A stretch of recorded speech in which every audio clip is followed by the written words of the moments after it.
আমাদের কি না রাজনীতিতে ভ্যালু কমই থাকে, কারণ আমরা স্পষ্ট বক্তা আর আমরা ডিসিশন নেওয়ার ক্ষমতা রাখি, আমরা অনেক কিছু ইমপ্লিমেন্ট করতে পারি। তো এই ধরনের মানুষের পলিটিক্স, যে কোনো পলিটিক্স হোক না কেন, বিশেষ করে বেঙ্গল পলিটিক্সে এই ধরনের মানুষকে একটু সাইডই করা হয়। আর গণতান্ত্রিক অধিকার যদি আমি আমার দলের ভেতরেও যদি আমি সোচ্চার হতে না পারি, তাহলে আমি অপোজিশনের সাথে কি করে লড়বো? আমি মনে করি আমি মন খুলে কথা বলবো, তাতে আমাকে কেউ যদি ব্ল্যাকলিস্টেড করে দেয় আমার কিচ্ছু করার নেই, কারণ আমি কোনো ক্রাইম অফেন্স করছি না।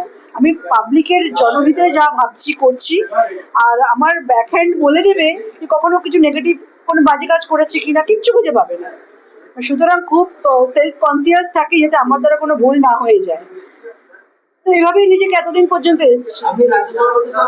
কারণ রাজনীতি করতে গেলে মিথ্যে জানতে হয়, অভিনয় জানতে হয়, ম্যানিপুলেশন জানতে হয়, এগুলো আমার ডিকশনারিতে নেই। ওটাই ভয়ের বিষয়।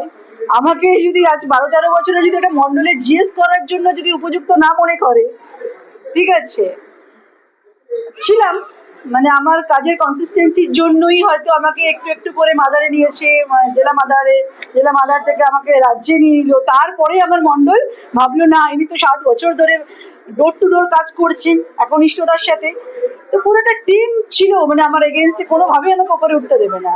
হ্যাঁ, ডাব্বার মধ্যে ঢাক্কান দিয়ে রাখা, তো আমাদের মতন কার্যকর্তাদের সেটাই করা হয়।